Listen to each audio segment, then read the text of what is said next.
The Bears' Night Out. Megan loved bears more than anything else in the whole world. She had a polar bear, a grizzly bear, a panda bear, and even a koala bear. She had other animals too, but it was only the bears that got to sleep in Megan's bed at night.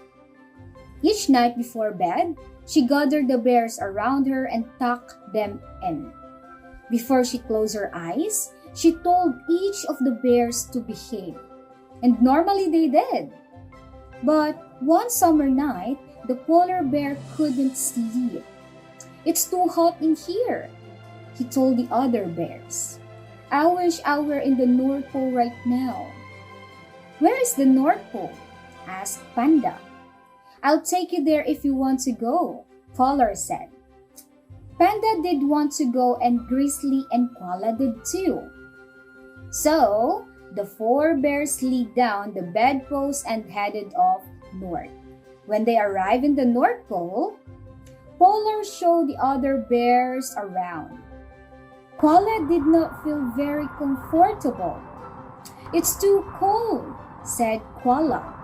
"I could never live here." "We, polar bears, have two kinds of fur," Polar said. "Some that is woolly and keeps us warm, and some that is spiky and keeps us dry. And even though we are as white as the snow, we have thick black skin that keeps us comfortable." "It was nice to meet your friends and family," said Koala. "But I wish I were somewhere warmer." So the bears headed south, all the way down to Australia. Koala showed their friends around. "Is there something to drink?" asked Grizzly. "It's hot here and I'm thirsty." "Koala bears eat eucalyptus," said Koala. "We get all the water we need from the leaves."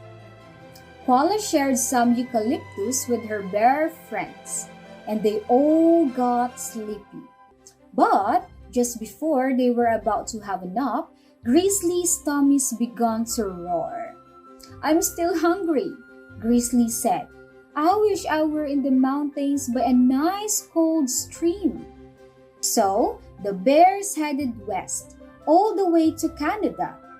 Grizzly showed his friends all of the wonderful things to eat, like fish and grapes and even garbage left by nearby campers.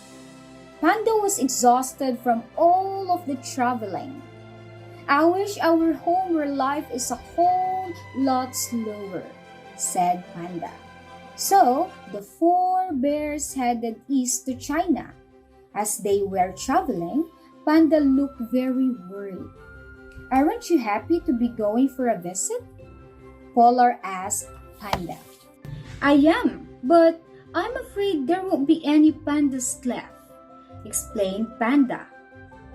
When they arrived in China, there were only few other panda bears around. Panda and his friends had to share one small bamboo stick. "Where is everybody?" asked Koala. "Is this all there is to it?" asked Grizzly. "I'm afraid bears like me have almost gone extinct," said Panda. "And most of the bamboo trees have been cut down, so there isn't much to it." The bears were tired, so they decided to head back to Megan's house. All the way home, the bears were very quiet. They had enjoyed their trip around the world, but they felt sad that there were only a few panda bears left. When they had snuggled back in bed with Megan, Panda lifted up his head and smiled. "I'm so thankful to have friends like you," Panda said. "Friends don't have to be bears. Other kinds of bears are just as nice." The bears smiled and hugged each other and closed their eyes and went to sleep. A moment later, Koala sat up again. "I have a secret to tell you," she said. "I'm not really a bear at all. I wish I were a bear, but actually I'm a marsupial. I hope you love me just the same." None of the bears said a word. They were already fast asleep. But just when Paula thought her secret was still secret, she heard a tiny voice. "I love you just the same as all the other bears, Paula," Megan said. "And sometimes I wish I were a bear too."